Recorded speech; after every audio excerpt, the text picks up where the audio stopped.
buenas tardes, bienvenidos, gracias por el favor de su compañía cada sábado a esta hora en 2x3 en Salud. Buenas tardes, Tati. Buenas tardes, Doris, ¿cómo estás tú? Bien, ¿y tú cómo estás? Estoy bien, con ánimo y agradeciendo siempre la sintonía de la gente que nos reporta la importancia de tener un programa, modestia aparte, ¿verdad? Especializado en temas de salud. ¿Por qué, Doris? Porque es que la salud mueve la vida de la gente. Así es. No es solamente, como dice la Organización Mundial de la Salud, ausencia de enfermedad, es la vida, es completo, es la vida de la gente. Totalmente, y es transversal a todos los sistemas, vamos a decir así, porque vemos como el COVID puso de relieve, Tati, lo importante que es la salud. Y una cosa que puso en evidencia es que hay que hacerse chequeos, hay que prevenirse, porque bien nos explican los especialistas a nosotros cómo todas estas enfermedades no transmisibles se elevaron, fruto de ese primer año, sobre todo, de encerramiento por la pandemia. Muy preocupante saber, por ejemplo, a mí me impresionó el dato en que entre 12.000 y 13.000 muertes al año por cáncer. Sí, en la República Dominicana, que nos dijo hace poco un especialista, eso es mucho, Doris. Eso es demasiado. Y hay una incidencia muy alta de esas enfermedades no transmisibles. ¿De qué estamos hablando? De diabetes, iba a decir dengue es transmisible. De diabetes, de hipertensión arterial, de los infartos cerebrales, señores. Así es, y hay cáncer. El cáncer, y está esa conexión, por ejemplo, tan importante en todo lo que es cardiovascular y lo neuro, ¿no? Sí, todo el sistema todo humano ese sistema vascular está conectado, y como decías tú, bueno, agosto se conmemora el mes de la diabetes. Así y es. Sabemos en República Dominicana la alta incidencia que tiene esta condición y el costo que es tratarla, porque aunque a través de las farmacias del pueblo, podemos decir, se compran, por ejemplo, la insulina, que sale mucho más barata que tú comprarla en el nivel, en el sector privado, en las farmacias, pero es indudable que eso encierra todo un gasto, un cambio en las familias. Hace un tiempo conversaba yo con una familia de un niño con diabetes tipo 1, que tú sabes que son insulinodependientes. Así es. Y ellos hablaban de cómo les cambió la vida en ese momento a toda la familia, porque primero hay que hacer cambios en la alimentación. Y cuando tú haces cambios, significa que hay que consumir productos más integrales.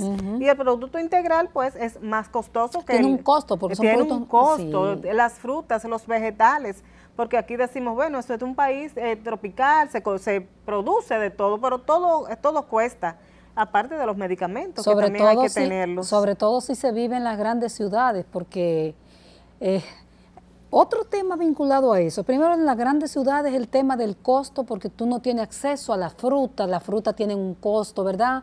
En el que quien tiene una vida rural, que es mucho menor la cantidad de personas que vive en la zona rural, tiene acceso a un mango, a una piña, a un aguacate, pero en las ciudades no es fácil. Así es. Pero otro tema con relación con eso, Doris, es la falta de educación en salud que hay en la República Dominicana, que el dominicano te puede tener acceso, por ejemplo, a alimentos, pero no sabe la vinculación. No sabe cómo Tú sabes consumirlo. que necesita proteína, que necesita la glucosa, que necesita una combinación. Entonces, para eso tú tienes que saber. Educar, Educarte. lo decimos tú y yo siempre en nuestro programa, de que en nuestro país se necesita mucha educación para la salud y que esto debe empezar en las escuelas, es con los chiquitos que hay que empezar a trabajar para lograr esa transformación que necesitamos tanto en el campo de la alimentación como de saber que tenemos que ejercitarnos. Así es. ¿En qué momento debemos salir a ejercitarnos? ¿Cuál es el ejercicio que más nos conviene dependiendo de nuestras condiciones de salud? Pero nada de eso, lamentablemente, generalmente se da en nuestras escuelas y a tal punto que, siendo el deporte tan importante para mantener una vida sana, tanto física como emocionalmente, es 1 hora a veces que dan a la semana de deportes en las escuelas. Se ha tratado mucho de que en la currícula se incluya más tiempo a la práctica del deporte. Así es, Doris. ¿Qué te parece si pedimos una anuencia de nuestros amigos televidentes? Nos vamos a unos comerciales y hoy venimos con un ser humano súper especial, al que tú quieres mucho y a quien yo amo.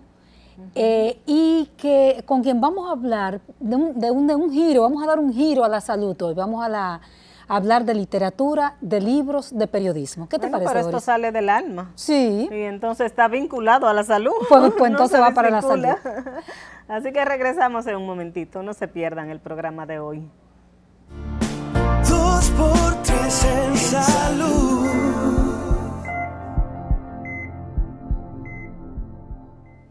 Gracias por continuar con el desarrollo de 2x3 en salud. Y dice él que yo soy muy objetiva cuando hablo de él.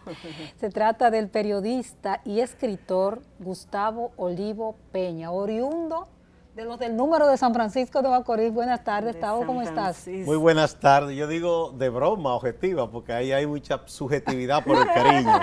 Sí. Muchas gracias, Altagracia, muchas gracias, Doris. Para mí es un gran honor estar con ustedes aquí, dos distinguidas colegas y amigas. Bueno, Gustavo, para nosotros más que un privilegio tenerte aquí con nosotros. Ha estado en otra ocasión, hemos hablado de poesía, recuerdo de yo. Todo.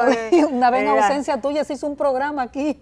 Bueno, analizamos también la situación del periodismo dominicano. Y en una ocasión hablamos, creo, cuando había una de esas pandemias que vino y una cosa de como de chikungunya. Una epidemia de chikungunya y de todas que tuvimos. La teoría de conspiración que había en ese momento. En ese momento, y que siguen habiendo todavía en muchas cabezas. Pues Gustavo hoy viene en otra dimensión. Préstame, Tati, el libro de Gustavo. Es tu más reciente o tu primero. Mi primer parto de ficción. Y Premio Nacional de Literatura. Premio Nacional de Literatura de Ministerio de Cultura en el renglón cuento, José Ramón López. En el renglón cuento. Gustavo, ¿podemos empezar a hablar de tu libro?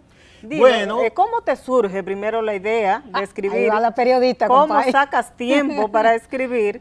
¿Y de qué se trata este libro? Bueno, es ficción, o sea, literatura, creación, no es lo que uno escribe en el periodismo, que son de las cosas que ocurren. Requiere de más imaginación todavía. Perfecto. Esas cosas yo hace muchos años que las escribo. De hecho, ahí hay textos que datan de 40 años. Y las fui, porque siempre he amado la literatura, así como la música y el periodismo, las fui guardando en una especie de cajón desastre. Y esos textos yo los visitaba. O sea, que tú siempre en tu mente tuviste que quizás los publicarías algún día. Sí, hasta que pensé que llegó el momento y ya amigos a los que respeto mucho, escritores, que les di a leer alguna de esas cosas, me dijeron, sí, esto tiene calidad para publicarse, tienen que hacerlo ya. Entonces me dediqué a preparar este primer libro, pero yo en la literatura tengo muchos años, lo que pasa es que no había publicado libros, ya había hecho publicaciones sueltas, en algunas revistas un cuento, un relato. Eran 10 cuentos, pero se le agregó el número 11, porque fue un cuento que un amigo me pidió para una especie de antología que se iba a hacer de cuentos breves, fantásticos, y es un cuento fantástico.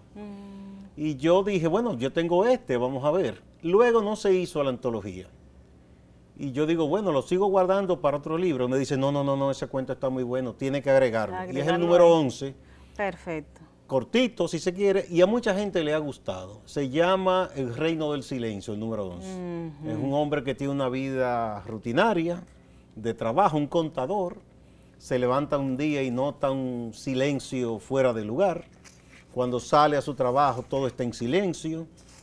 Apenas se encuentra con un señor, un anciano en un parque dándole de comer a unas palomas. Y ahí inicia un diálogo. Ya me está gustando. Exacto, y se descubren algunas cosas. Ay, qué interesante. Ese es el número 11. Hay un cuento también que data de una experiencia personal que se llama Resurrección, que en principio no se iba a llamar así, sino La muerte del poeta, pero cambió. Que es un joven estudiante universitario que a la sombra de un árbol en el campus de la UAS está ahí tratando de hacer unos versos a una compañerita que le gustaba. Entonces, porque privaba en poeta en ese momento. Cualquier coincidencia, cualquiera, como dice, es pura coincidencia. Imaginación de más de los lectores. Entonces, hay un señor que se le acerca, desnudo, de la cintura hacia arriba, ese señor sudado, un obrero, y exclama, ¿a quién le pido por esta vida mía como que es difícil o que vale poco, al hombre o a la vida? Y el joven estudiante no le hace como mucho caso y sigue tratando de escribir sus versos. Pero el hombre entonces le interpela a él y le dice, a usted le pregunto, ¿a quién yo le reclamo por esta vida? al hombre o a la vida, al hombre o a la tierra, algo así. Profundo. Y eso desarmó a ese joven que entonces intentaba ser poeta. Y lo dijo, puso a pero este hombre reflexionar. es un hombre de quizás de formación elemental básica y es más poeta que yo. Exacto. Además, este hombre es un filósofo. Sí. Y eso da lugar a una serie de reflexiones. Recuerda de ese esas joven. reflexiones de Facundo Cabral, cuando interpela hasta la vida misma. Sí, o San Francisco de Asís, San que era tan Francisco, hermoso que le exacto. llamaba hermana piedra, hermano gusano, hermano sol, hermana luna, porque con las cosas y los lugares se puede hasta dialogar. Gustavo, uno sabe hasta hacerlo. con una piedra. Sí. Exactamente. Gustavo, tú eres, y nosotros conocemos esa trayectoria, un excelente periodista, sobre todo que te ha pulido en el periodismo escrito, en los periódicos. Ha sido jefe de redacción de importantes medios y ha estado en la televisión y ahora como subdirector del Que la televisión a mí no me gusta, pero por necesidad he tenido tenido que estar. Lo ha tenido que hacer. ¿Cómo das el salto? Que Dori comenzó la pregunta por ahí. ¿Cómo das el salto?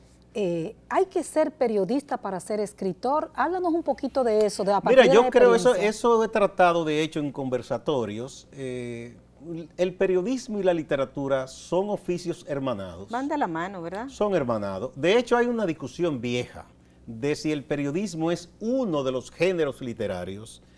Y algunos dicen, sí lo es. Algunos que son más escritores que periodistas, o no han sido periodistas nunca, dicen, sí lo es, pero es un género menor. Y eso de menor, conocí muchos maestros del periodismo aquí, y de hecho uno, poeta, un gran poeta y periodista, Juan José Ayuso, hermano de nuestro querido profesor Félix Frank, ambos desgraciadamente idos ya que él decía, no me venga nadie, si el periodismo se hace bien, es un género mayor de la literatura. Y ya sabemos del gran género del periodismo llamado el reportaje, o la crónica de color también, que van de la mano, que ahí cabe descripción, relato, diálogo, creación, porque tú a un personaje real lo puedes describir, convertirlo, modelarlo como un personaje. Y hasta la poesía. Porque si tú describes una buena puesta de sol, un amanecer, un litoral de una costa, bien hecho, eso es poético. Y todo transporta eso, al lector a lo que tú estás todo eso cabe y eso dentro se busca con la literatura del también. periodismo, cabe perfectamente. O sea que yo creo que una cosa va de la mano con la otra. Entonces el paso, si se quiere, fue, digamos, armonioso, suave.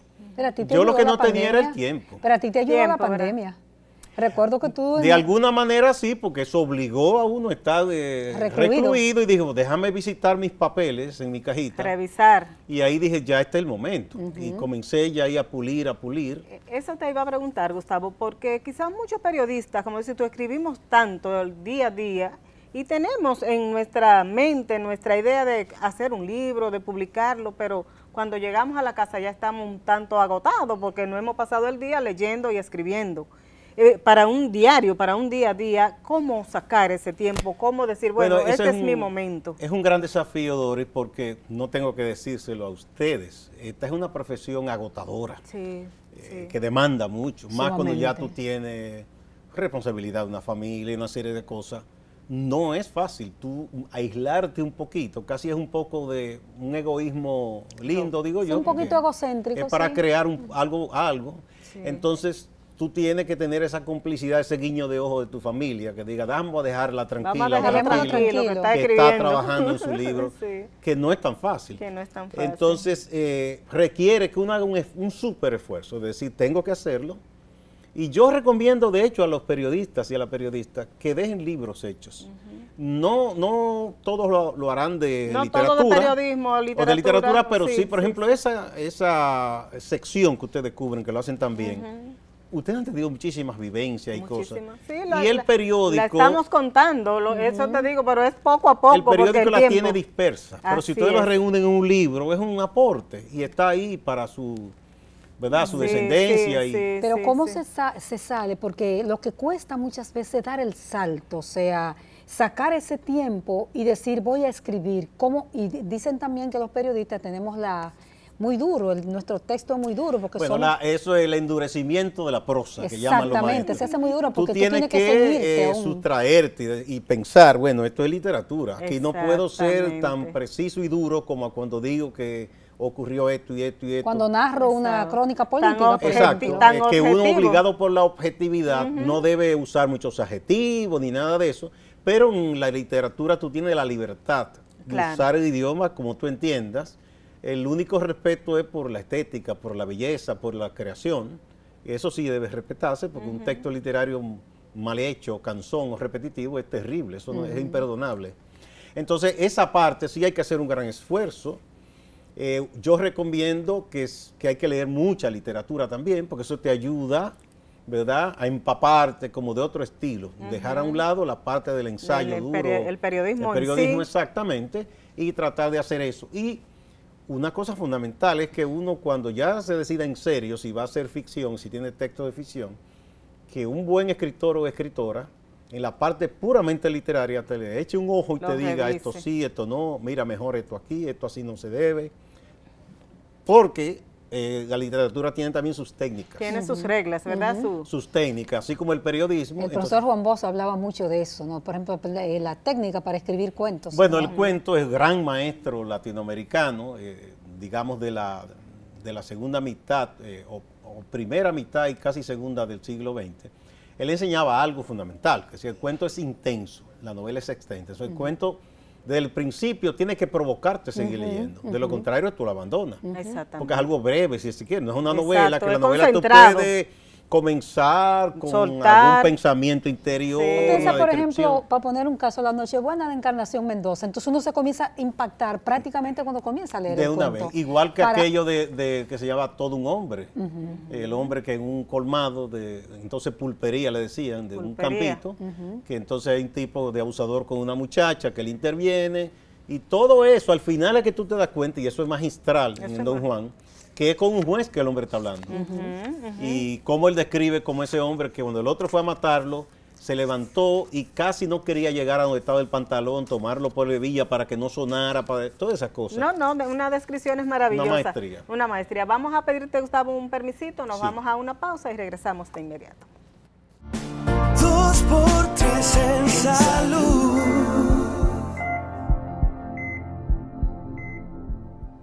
Continuamos esta conversación con el periodista y escritor Gustavo Olivo Peña.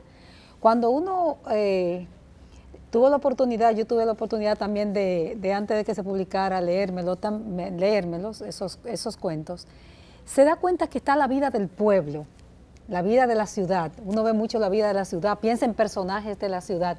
¿Cómo escogiste, si algunos de ellos están, digamos, en grueso desde hace 40 años, cómo escogiste esos Bueno, mira, en gran medida, digo yo que fue al azar, pero a veces... O surgieron del día a día de la vida. A veces también el inconsciente te dicta cosas y te guía y tú no te das cuenta. Por ejemplo, amigas mías me han dicho, mira, ese es un libro que reivindica mucho a la mujer empoderada, pero eso no fue deliberado. Yo no dije voy a poner este aquí y este aquí. Pero coincide que hay historias de mujeres muy empoderadas. Por ejemplo, hay una historia, la profesora Campos, que fue real. Yo le cambié poca cosa, lo embellecí de esto, pero de una mujer que en su tiempo, en los años 60, porque yo era muy niño y escuchaba a mediados de los 60 o casi ya 70, esa historia y me impactó, cómo ella decide tener un hijo sin pedirle permiso a nadie. Los hombres que la habían enamorado, ella entendía que no valían para ella tener un matrimonio, por ejemplo, cómo el sistema la expulsa de la escuela, pese a que habían profesores que habían embarazado hasta alumnas.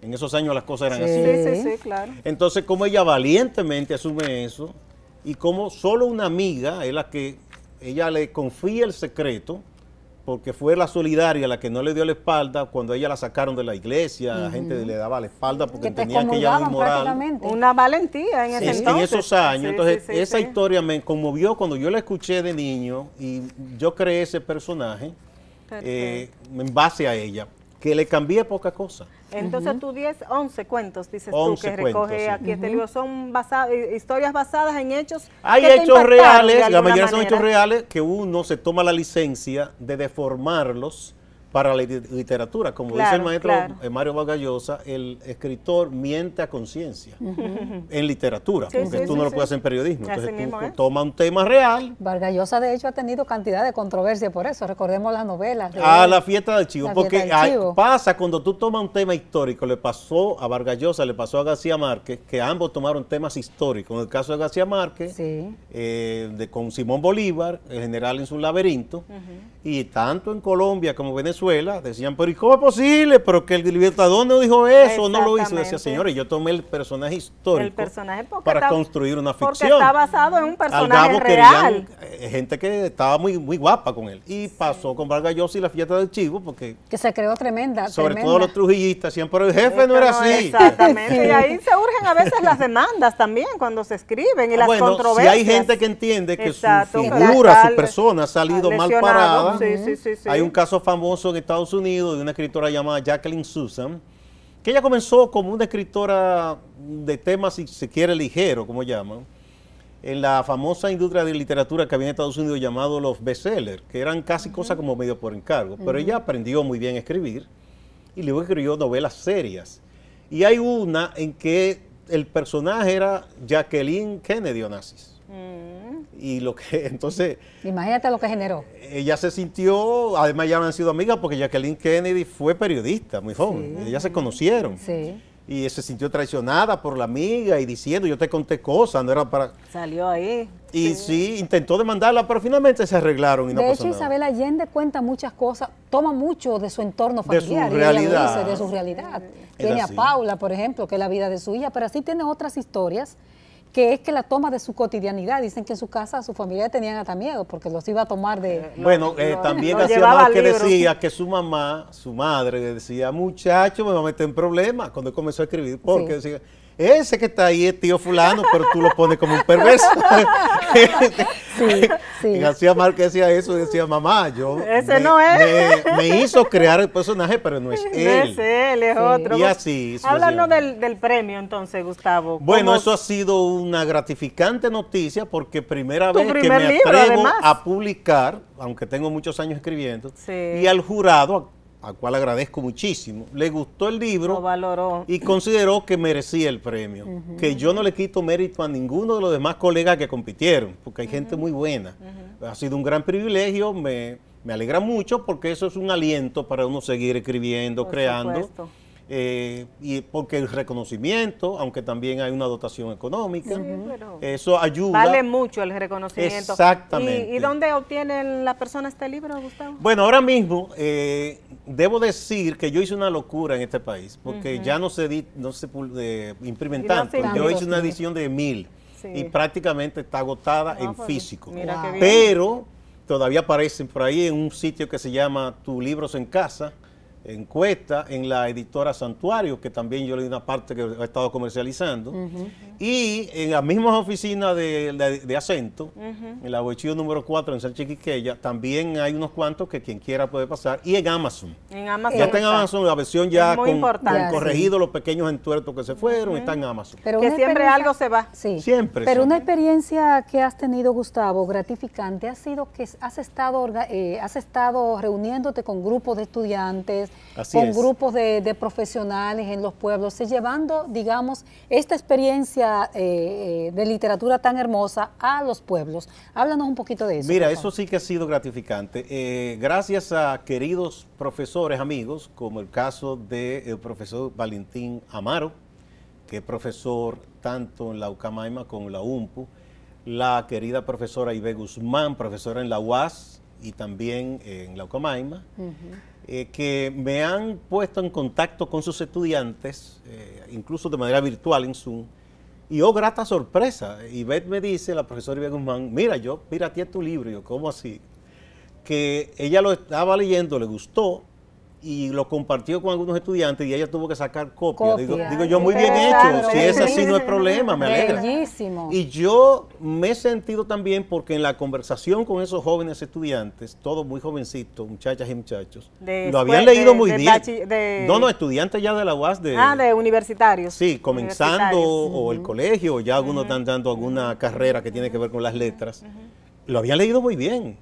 Me hacían preguntas y cosas de contenido de los textos que yo digo, sí, se lo leyeron bien. Porque hay que decir que se entiende, que hay que decir que se entiende. Uno se disfruta un cuento de esto, y a mí particularmente me parecía tanto lo de, que Gustavo dice que yo soy objetiva con él, que me parecía, a mí, yo soy una enamorada de los cuentos del profesor Juan Bosch. Entonces, también. Porque tú te identificas y conoces inmediatamente el personaje y te metes en la historia. Claro. Entonces, este libro de cuentos, señores, tiene esa maravilla, esa ventaja de...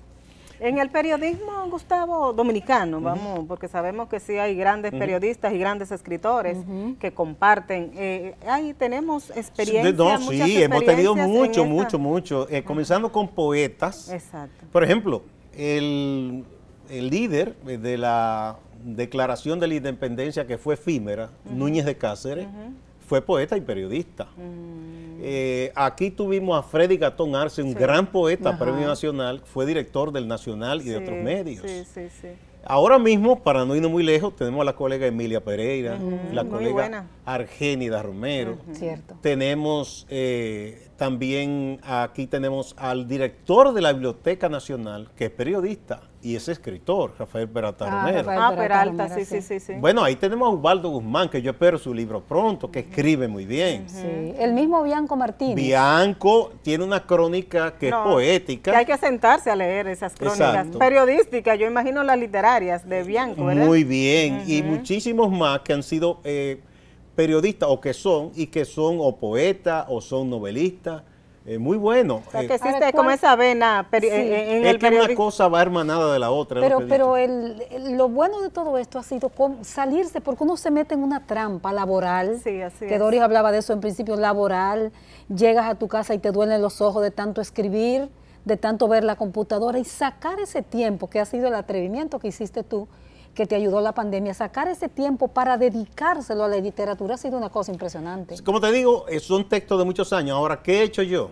Que sigo con otros textos que ya tienen un tiempo, pero estoy creando cosas nuevas. Y el periodismo me ha ayudado mucho en un sentido de que no tengo que decirle a ustedes cuántas situaciones no conoce uno en el periodismo, en el ejercicio de reportero. A diario. Cuántos personajes de la vida real que en su vida tienen cosas hermosas, pero también tragedias. Claro. Y esa tragedia tú puedes lo que es la vida, porque sacarle la vida es la parte hermosa y hacer una historia, ¿no? Mismo. Y que uno mismo la vive, porque a veces te toca contarlas a ti mismo. Yo tengo una historia que va en el próximo libro, posiblemente, que algunos me han dicho hasta que la convierta en novela, que fue una muchacha que vivió una tragedia en su vida terrible. Y ella quiso hablar con un periodista en un momento dado, pero cuando yo escribí, que era en el suplemento Temas, que había en el periódico en ese tiempo, que don Mario tenía para los sábados, Mario Álvarez Dumas, ahí y narré un poco eso, cambiando nombre, cosas, y no todo lo que ella me dijo, me quedé con unos apuntes, y ahora, porque yo le prometí eso, ella murió, que iba a escribir, es porque me pidió que escribiera su historia, viene en otro texto que tengo, y si yo viví una experiencia una vez con un señor aquí entre la calle Mella y un poco por ahí el Conde. Aquí se puso de moda en el país y en muchas partes por una película llamada Love Story, que es una película famosa, que una frase que le dice la muchacha al muchacho, porque hay un momento que tuvieron una disputa como cualquier pareja, que él le ruega que la perdone, que ella le dice, amor es nunca tener que pedir perdón. Eso se puso de moda y comenzaron a extraer frases de la película y hacían unos muñequitos como dos cupidos. Y en los días de los enamorados se vendían esas cositas, con una camiseta, una gorra. Entonces hay un señor que yo lo escucho con el acento particular de los viejos capitaleños, decir, compre su amor, así. Amor, sí. Claro. Compre su amor. Y este tipo me llama la atención. Yo estaba muy joven y digo, quieto, ¿qué? Y yo me le acerco al señor, ¿qué es lo que usted vende? Y eran frases. Las frasecitas. Que él mismo creó, alguna hasta con alguna falta de ortografía, lo que sea, pero él dibujaba su cosa. Y me dice, pero yo escribo otra cosa también. Digo, ¿qué usted escribe? Como poema. Y me enseñó unos versos que no estaban mal, aunque se le fuera una cosa mal escrita. Sí. Y ese hombre me llama la atención. Yo hablé con él un rato y le compré una cosita de esa, pero yo le tengo una historia a él. Porque me parece, digo, todo el mundo vende cualquier cosa y este tipo está vendiendo frases de amor. ¿Qué cosa más tremenda? No, y a veces en el periodismo, la más frase simple, detallito que tú pones, eso prende en las personas. Yo hice tiempo atrás una historia de una familia, de un niño con diabetes y los gastos y cómo ellos tienen que mantenerse con esto. Y una frasecita que yo puse un poco para cuidarnos. Yo le digo al fotógrafo, no le vamos a poner la imagen al niño, vamos a poner la mamá con la imagen, porque para evitar... Pues, no, obviamente hay que proteger. Para proteger su identidad. Y veo que el niño le secretea algo a la mamá. Y que, digo yo, ¿qué fue lo que te dice? Me dice, no, que él quiere salir en la foto porque él quiere ser famoso. Y esa frasecita, yo, bueno, el niño salió en la foto porque él dijo que quería ser famoso. Me llamó al día siguiente de la publicación un señor de una joyería a decirme que esa frase le impactó y que él quería ayudar a ese niño. Hay una famosa película de un director francés de muchos años, emblemático. Gustavo, es buena. Vámonos a una pausa y vamos a cortar ahí, pero seguimos ahí mismo. Regresamos en un momentito. 2 por 3 en salud.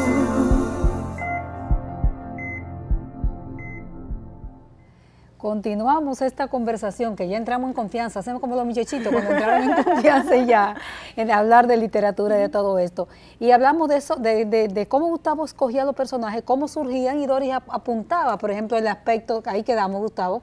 Que como cualquier frase impacta o cualquier a un lector, pequeño cualquier evento. detalle. No. Yo quería narrar una anécdota hay una película muy famosa, un clásico, en blanco y negro, de François Truffaut, un director francés, que se llama El Niño Salvaje. Que ganó muchísimos premios en aquellos años 50, y el cartel que se usó para promocionar la película, el niño está jugando con una vela, porque supuestamente está basada en una época en que no había electricidad, ¿verdad? Se tuvo que ambientar todo eso. Y en uno de los descansos, el director de fotografía vio al niño tan inocente jugando con la llama que él le tomó una foto. Y el director dijo, pero esa es la promoción. Y esa foto se hizo famosa, ganó premios, pero no está en la película. Imagínate. Sino que el niño jugando en un momento le toma esa instantánea una realidad. Gustavo, en la República Dominicana siempre se ha creído que los escritores, salvo algunas excepciones, y los artistas prácticamente se mueren de hambre. Entonces tú tienes que, si se puede vivir de escribir en la República Dominicana, igual que el tema de con bailar, con cantar, en el caso de algunos artistas, sobre todo y son de un vocero, ahora se vive muy bien. No, mira, uno lo primero que se acerca a una actividad artística, quizá lo menos que uno piensa, voy a vivir de esto. Más en mi caso, que ya yo lo estoy haciendo, no en la edad más temprana, porque si hubiese comenzado quizá a los 18, digo, tengo que esforzarme y labrarme un nombre y labrarme una reputación que me permita vivir de en el mejor momento, porque es el momento de madurez que tú estás dando. Debo decir que yo no me quejo, porque este libro ya se sacó la inversión y de hecho ha habido una modesta ganancia. Caramba, lo que en este tiempo no es tan fácil. No es fácil, así es. ¿Verdad? Y una de las cosas que ocurren con un escritor es que si algún editor importante conoce de la obra y dice, mira, esto está muy bien, y te da un contrato, ya ahí se gana de manera decente. O, como ahora ocurre, que si algún productor de cine lee una de las historias, me dice, me interesa para un guión. Y se llega a un acuerdo y te paga por eso, que felizmente le ha ocurrido a algunos amigos y me alegro mucho. Eso es una forma en que también tú obtienes un dinero importante. Los premios te dan alguna dotación, no que tú vas a hacerte millonario y ese tipo de cosas, pero uno no lo hace pensando en eso. Pero si viene alguna compensación económica, bienvenida sea. ¿No? Perfecto. Gustavo, cuando tú lees, tú dices que hace 40 años tú lo habías escrito. Cuando tú leíste ahora, que lo sacaste de ese baúl de los recuerdos, como dices tú, y leíste lo que escribiste hace 40 años y lo comparas con tu sapiencia de ahora, de hoy día, ¿qué tú pensaste? ¿Lo dejaste igual? ¿Tuviste que modificarlo? No, mira, una historia que cambió. No, uno va cambiando. Borges decía que uno es el mejor corrector. Tú escribes algo y tú mismo te lees un tiempo después y dices, mira, esto no está bien, déjame yo cambiarlo. De hecho, en el periodismo, si ustedes buscan sus primeras historias que publicaron, dicen, ay, caramba. Ay, ¿qué fue esto? Yo estaba tan novata ahí. No hubiese puesto eso. Exacto. Entonces, algunas de esas cosas cambiaron, tanto en la forma, el estilo, ¿verdad? Como, de hecho, hubo uno que cambió en el contenido, que se llamaba La muerte del poeta y terminó llamándose Resurrección. Pero yo en el libro nuevo que voy a publicar la versión primera.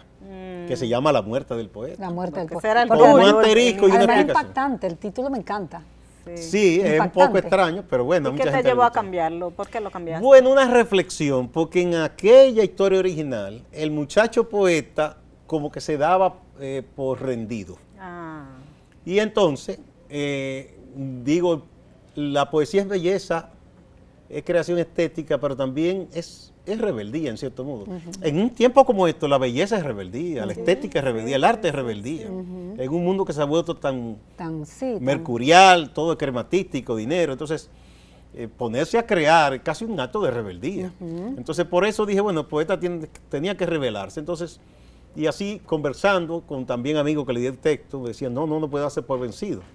Pero voy, en honor a lo que originalmente ocurrió, en el libro nuevo voy a incluir la historia primera original. Gustavo, ¿y por qué cuento y no poesía? Si yo sé que también tú eres un poeta. Yo tengo algunas cosas hechas en poesía, pero no me he atrevido tanto como para publicar. Ahora he ganado un poquito de autoconfianza. Más de confianza.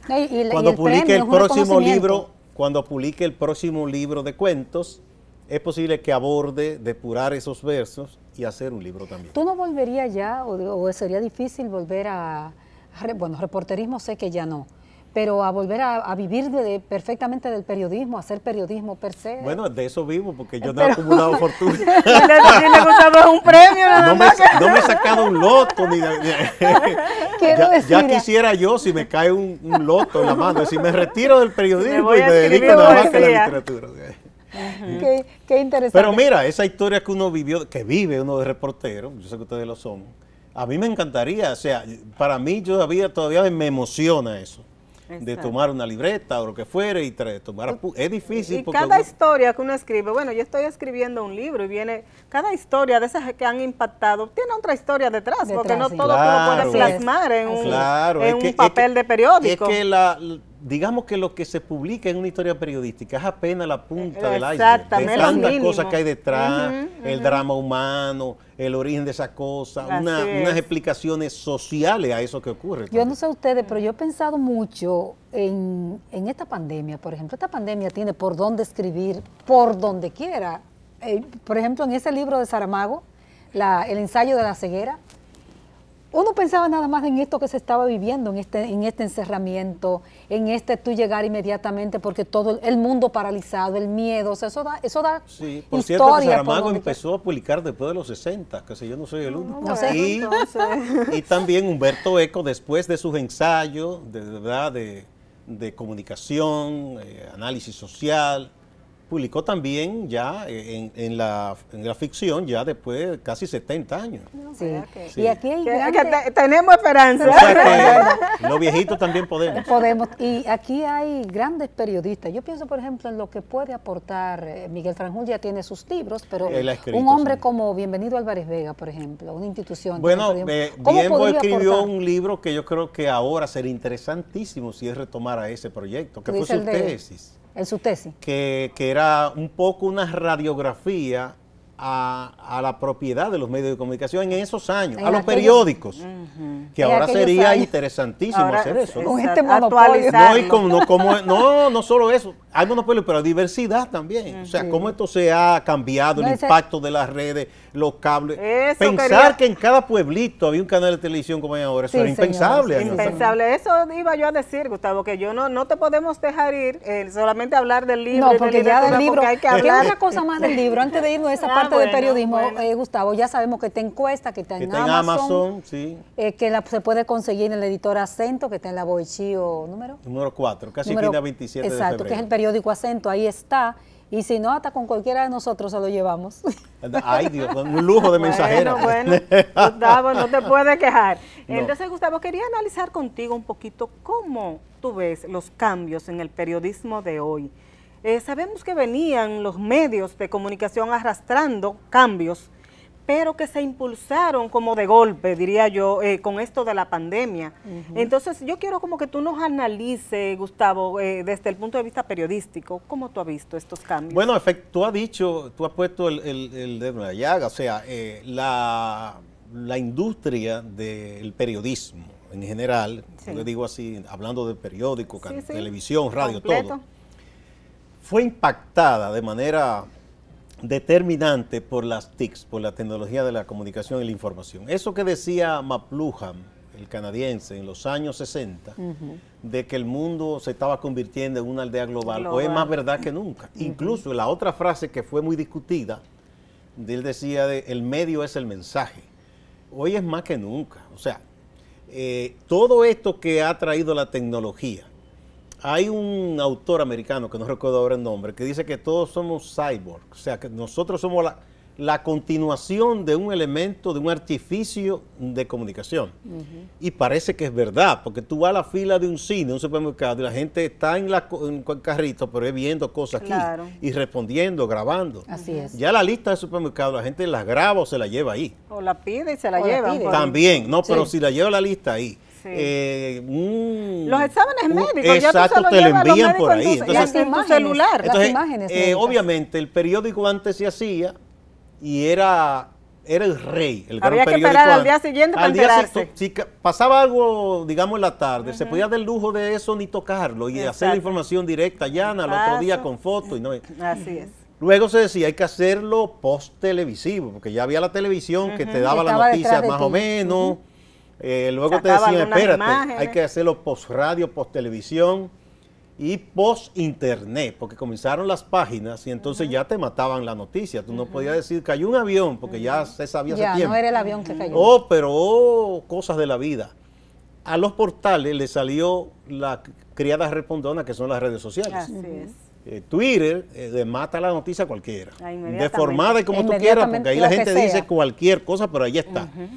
Y ya ustedes saben, no tengo que decirle que los medios trabajan hoy con una persona encargada de ver las tendencias en Twitter, y hay que montarse sobre las tendencias para usted no quedar fuera del foco con mediciones, del interés público y con mediciones permanentes. Vamos, Gustavo, de nuevo a pedirte un permisito bien breve, nos vamos a una pausa y regresamos. 2 por 3 en salud.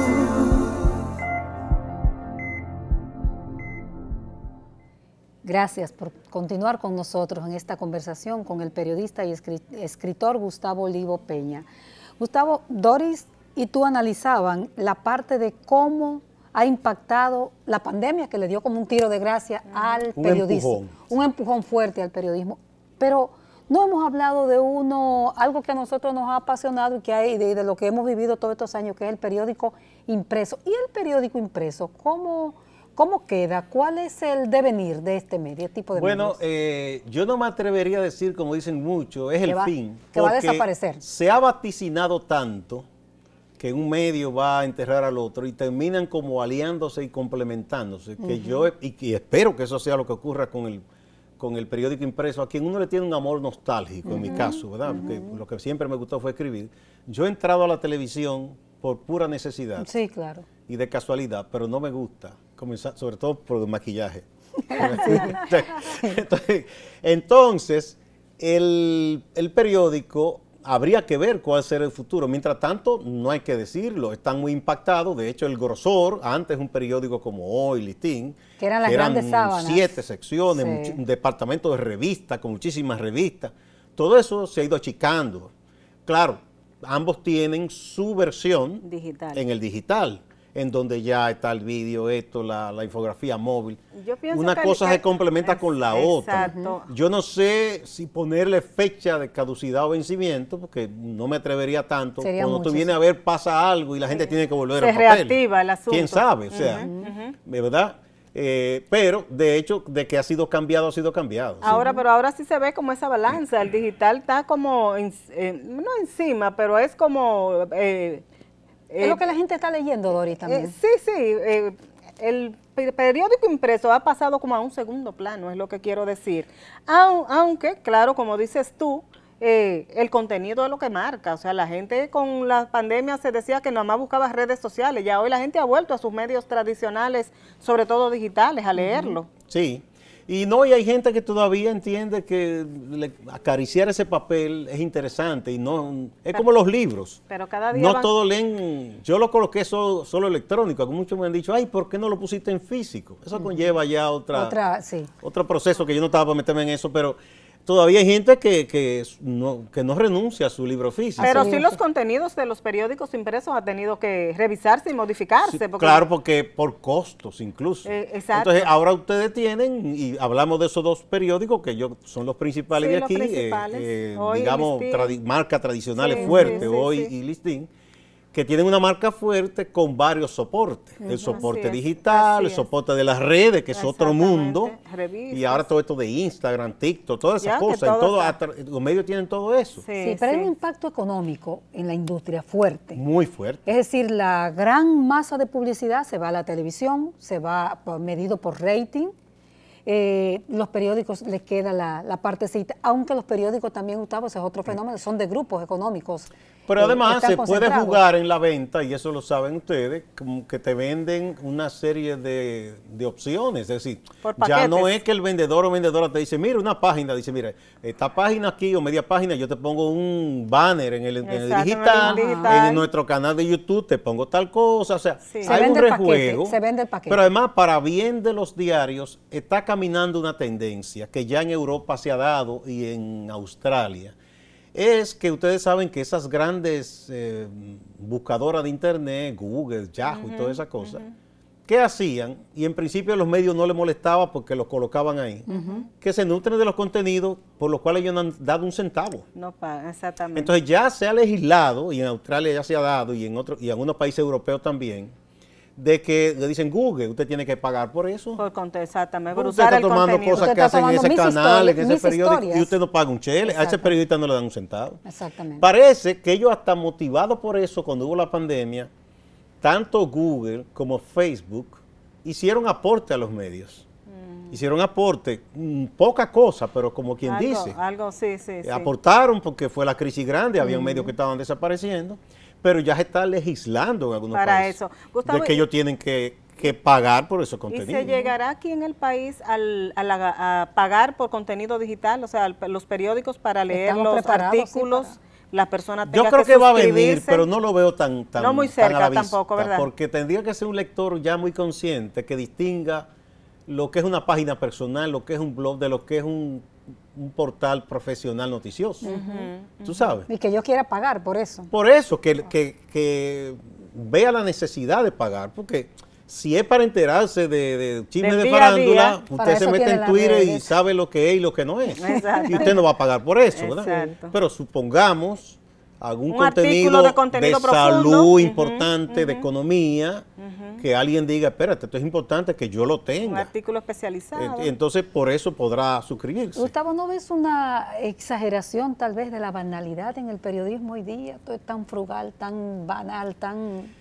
Es que es un signo de nuestros tiempos. Hay un ensayo muy bueno de Vargas Llosa llamado La civilización del espectáculo. Sí. Que ahí te presentan cosas que tú te ríes y dices, eso es lo que yo estoy viendo. Sí, eso es lo es decir, y él pone un caso que una de esas crisis que se dan en la bolsa de Wall Street, que los medios norteamericanos y de otros países que están destacados en una ciudad como Nueva York, con tanto movimiento, se da eso y bueno, los que eran los reporteros de contenido económico entraban a los diferentes lugares de bolsa, buscaban especialistas para entrevistar, pero los paparazzi y demás y los canales de televisión, ¿entonces qué estaban haciendo? Esperando a ver quién es el primero que se iba a tirar. Porque se suicidan, a veces sobró, que pierden mucho dinero. Ese era el foco de atención. Bueno, ¿qué es lo Estaban que vemos? locos, de que oye, no, ninguno se ha tirado hoy. Pero ¿qué es lo que vemos? O sea, es como el morbo de explotarlo. Es lo que se está viendo, Gustavo. Tú puedes escribir un artículo profundo y si te lo ponen a la par con algo vamos a decir, del espectáculo. De lo que sea. De lo que sea, tiene más vista, porque ahora eso es lo que se mide. Ahí está la frustración, por ejemplo. Recuerdo que en el portal nuestro, y sé que le ha ocurrido a usted en sus periódicos también, uno hace un reportaje de fondo. Que le da trabajo Uno hacerlo. que hicimos una vez fue sobre el lago Enriquillo. El problema de por qué tenía sedimentos, se estaba desbordando, con especialistas de universidades, los estudios que se habían hecho, los debates, qué decían algunos que se podía hacer o no hacer, todos los ángulos, con infografía, video, infografía animada. Completo. Una cosa muy bien hecha. Tú colocas un trabajo así que dura meses tú para hacerlo. Y a los 15 minutos el lector te va diciendo, pero ya esta página está atrasada, porque allí es que hay un motorista en la esquina y no lo ha puesto. O Toquicha le dijo que sí, o que a fulano. Así es. Entonces, ¿cómo es medio frustrante eso? Igual hizo el compañero Samuel Tapia y otro compañero más allá, hicieron un trabajo sobre los cuatro ríos más importantes del país y el nivel de contaminación que tienen, los problemas, los dos yaques, Yaque del Sur, Yaque del Norte, el Osama, el Jaina, el de San Pedro de Macorís, el Iguamo, y era un trabajo que de universidades nos felicitaron y se lo pusieron a los muchachos. Pero el lector, esa cosa no dice, ya tiene media hora ahí, ustedes están atrasados ya. Ay, bueno, Gustavo, qué interesante ha estado esta conversación contigo, saber de tus éxitos, de tu libro, gracias, de dónde está, del premio que recibiste y de toda tu experiencia en manejo de historias y de medios de como periodista, de tanta data de ejercicio, de tantos años de ejercicio, pero lamentablemente el tiempo se nos termina. Y muchas gracias. Que nosotros queremos agradecerte, la verdad. A ustedes, que es un encanto conversar con dos colegas tan profesionales, tan buenas y tan queridas, así que ha sido un encanto para mí estar aquí con ustedes. Bueno, gracias, y a nuestros amigos televidentes, gracias por su compañía y será hasta la próxima semana.